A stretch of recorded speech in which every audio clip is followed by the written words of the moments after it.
नमस्कार, आप सभी का स्वागत करता हूं अपने YouTube चैनल सुरेंद्र सिंह बोरा में। साथियों, आज की जो महत्वपूर्ण जानकारी है हिमाचल प्रदेश से है। जैसा कि आपने देख ही लिया होगा और पढ़ भी लिया होगा, ऑर्डर की कॉपी भी देख लिया होगा।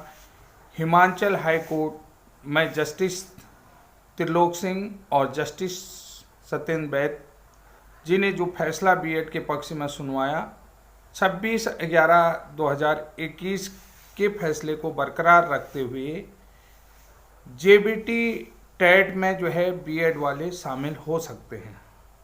आपने देखा होगा जेबीटी टेट बीएड को जो है कि वहाँ पर शामिल कर लिया गया है।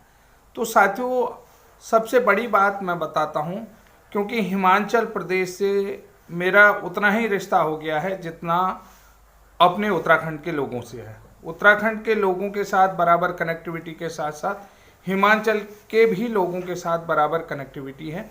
वहाँ का हर एक पल पल का अपडेट मेरे साथ रहता है। हमारे कुछ बीएड ब्रिज कोर्स प्रशिक्षित साथी हिमाचल उपनिदेशक प्रारंभिक शिक्षा के दफ्तर में काउंसलिंग के लिए गए थे, जहाँ पर अभी वर्तमान में 23 नवंबर को काउंसलिंग चल रही थी। तो वहाँ पर उपनिदेशक प्रारंभिक शिक्षा मंडी, जिला मंडी, हिमाचल प्रदेश का जो अपडेट मैं आपको बता रहा हूँ, वहाँ पर हमारे ब्रिज कोर्स वाले काउंसलिंग में सम्मिलित हुए हैं। और सम्मिलित किस आधार पर हुए, देखिए, सबसे बड़ी बात तो वहाँ के उपनिदेशक ने ये कह दिया कि अभी हमारे पास जो कोर्ट के ऑर्डर हैं वो जो है नहीं मिले हुए हैं, लेकिन बीएड वालों को काउंसलिंग में शामिल किया जा रहा है। क्योंकि काउंसलिंग में वहाँ पर हमारे बीएड ब्रिज कोर्स स्वतंत्रता संग्राम सेनानी आश्रित जो कैंडिडेट थे उनको काउंसलिंग में शामिल कर लिया गया है।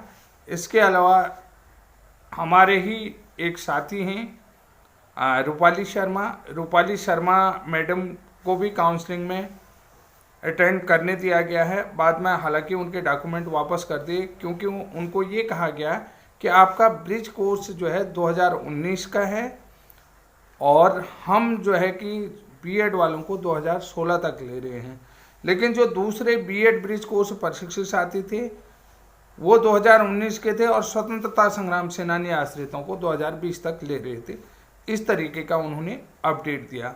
तो साथियों, सबसे पहले तो मैं आपको बता देता हूं कि जैसा कि जेबीटी R&P रूल 2017 के नियमों के अनुसार हिमाचल में काउंसलिंग हो रही है, तो जेबीटी R&P रूल के आधार पर ही आपने सुनवाई भी देखा होगा कि जेबीटी का जो नियम देखा था, ऑर्डर की कॉपी में लिखा होगा R&P, उसी नियमों के अनुसार से माननीय हिमाचल हाई कोर्ट ने अपना फैसला दिया है, जो लाखों बीएड वालों के पक्ष में आया है। बहुत सारे लोग ये भी जोड़ रहे हैं कि बोरा जी, आप भी हमारे हिमाचल के मीडिया पत्रकारों की तरह ही बात करते हैं। सबसे पहली बात बता देता हूँ, मेरी प्रोफाइल में भी देखिए, PG in mass communication and journalism में मास्टर डिग्री है मेरे पास भी, MA MJ,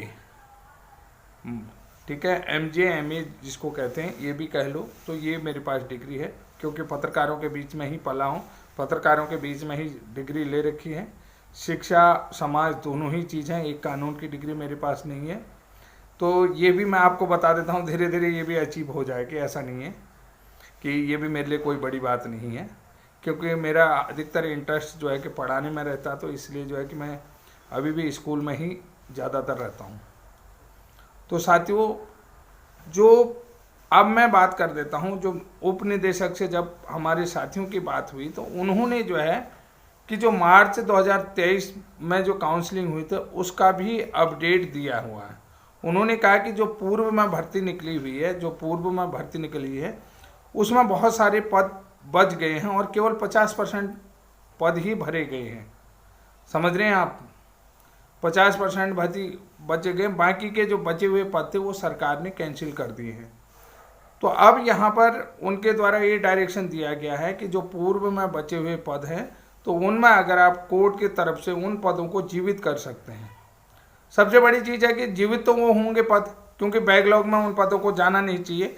इस भर्ती के साथ जीवित होने चाहिए, या जिन लोगों ने काउंसलिंग अटेंड कर रखी है, सीधी सी बात कर रहा हूँ, जिन लोगों ने काउंसलिंग अटेंड कर रखी है और काउंसलिंग में उनका नंबर पड़ रहा है, तो उन लोगों को एकजुट होकर के इस भर्ती को लाइव करना चाहिए। जब तक ये भर्ती अलाइव नहीं होगी तो तब तक तो कुछ नहीं हो सकता। और ये भर्ती अलाइव कब होगी? कोर्ट के माध्यम से होगी, क्योंकि अब जो है कि आपके यहाँ नियमों में भी संशोधन होगा।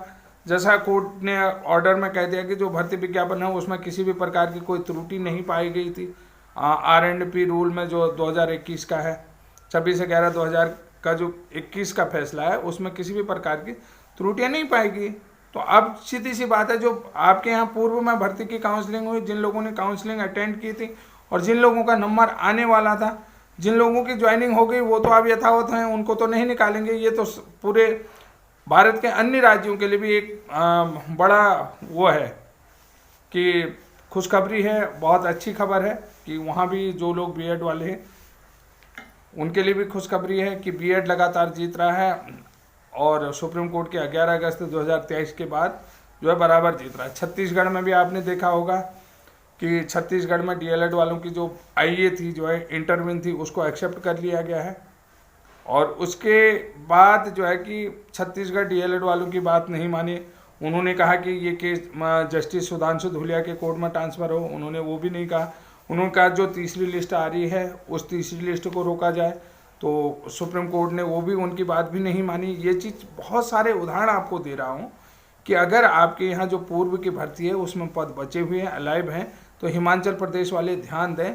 तो जेबीटी टेट की जो काउंसलिंग पूर्व में हुई थी, उस भर्ती से रिलेटेड, उस भर्ती के रिगार्डिंग आपको जो है कि कोर्ट में इस मामले को डालना चाहिए। और लगभग उपनिदेशक के यहाँ से भी ये सारी चीज़ें क्लियर करी गई हैं कि पहले के पदों में भी बहुत सारी चीज़ें बची हुई हैं।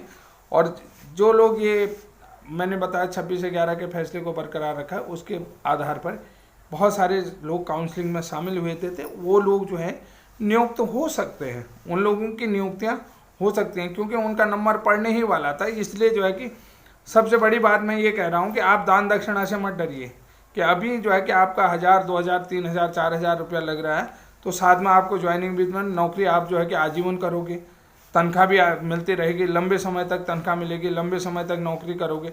अभी आपका 8-10 हज़ार रुपया खर्च हो जाता है प्रत्येक व्यक्ति का, तो कोई बड़ी बात नहीं है। आप वो एडवोकेट को दान दक्षिणा देने में कोई कोर कसर ना रखें, क्योंकि अभी मेरी हिमाचल के किसी एक एडवोकेट से बात हुई किसी पुराने मैटर को लेकर के।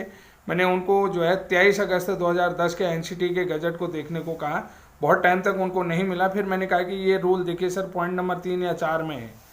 तो बाद में उन्होंने बढ़िया ध्यान से पढ़ा, 3 और 4 में जो है कि वो सारी चीज़ें, पॉइंट नंबर 3 या 4 में वो सारी चीज़ें मिल गई। तो उन्होंने कहा कि बिल्कुल मैं समझ गया हूँ आपकी चीज़ें कि आप क्या कहना चाह रहे हैं। तो मैंने कहा फिर उसके बाद जो है एनसीटी के जो गजट है 1 by 1 आप देखते रहिए। तो साथियों, बहुत महत्वपूर्ण जानकारी मैं अपने वीडियो के माध्यम से आपको दे रहा हूँ। तो कि जो पूर्व की भर्ती है, उस पूर्व की भर्ती के रिगार्डिंग आप लोग जो है कि अगर उसको अलाइव करना चाहते हैं, पुनर्जीवित करना चाहते हैं, उस भर्ती को चालू कर, क्योंकि सरकार ने उस भर्ती को कैंसिल कर दिया था क्योंकि उसमें विवाद हो रहा था। तो अब इस भर्ती के लिए आप खड़े हो जाएं जो लोग काउंसलिंग में हुए। उसमें जो है मोस्टली जो है अधिक से अधिक बीएड वाले ही ज्वाइनिंग हुए हैं, अधिकतर बीएड वाले ही शामिल हुए थे और बीएड वालों की ही ज्वाइनिंग हुई है।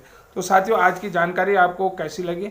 अगर आप हिमाचल प्रदेश से हैं और देश के किसी भी विभिन्न राज्यों से हैं, चाहे पंजाब के हैं, तो अगर आप मेरे चैनल में पहली बार हैं तो आपसे निवेदन करता हूं कि प्लीज़ चैनल को सब्सक्राइब जरूर कर लें और जो भी वीडियो है जिसको भी बनाता हूं वो लोगों तक पहुंचाएं, उसको शेयर करें। सबसे बड़ी तादाद ये देखिए कि बीएड की संख्या जो है कि भारत में करोड़ों की है, और मेरे चैनल में देखिए चाहे डिप्लोमा होल्डर्स की कितनी है, बीएड की ही संख्या करोड़ों में बता रहा हूँ। इसमें NIOS DLED वाले भी, BTC वाले भी, और जो नॉन प्रशिक्षित हैं वो लोग भी हैं, जो नॉन ट्रेंड लोग हैं, जो एजुकेशन अपने नाते रिश्तेदार सभी हैं। लेकिन कुल मिलाकर के बहुत आप लोगों की क्षमता मेरे चैनल में बहुत कम है। तो मैं कहता हूं कि चैनल में भी इसको भी आपको बड़ा बनाना है, ताकि बहुत सी जगहों से आपको जानकारी आ जाए कि और सटीक जानकारी में, जैसे हिमाचल के लोगों का तादाद खूब बड़ी संख्या में मेरे साथ जुड़ गई। तो जिन लोगों ने नहीं किया है तो अपडेट के लिए निश्चित रूप से रहे। मैं बराबर हर जगह हर एडवोकेट के साथ जो है कि सपोर्ट करता हूँ। तो ये सारी चीज़ें मैं हर स्टेट के उन साथियों को कन्विंस करने का प्रयास करता हूँ जो केस को आधे अधूरे में छोड़ चुके हैं। तो आज के लिए इतना ही, तब तक के लिए जय हिंद, जय उत्तराखंड।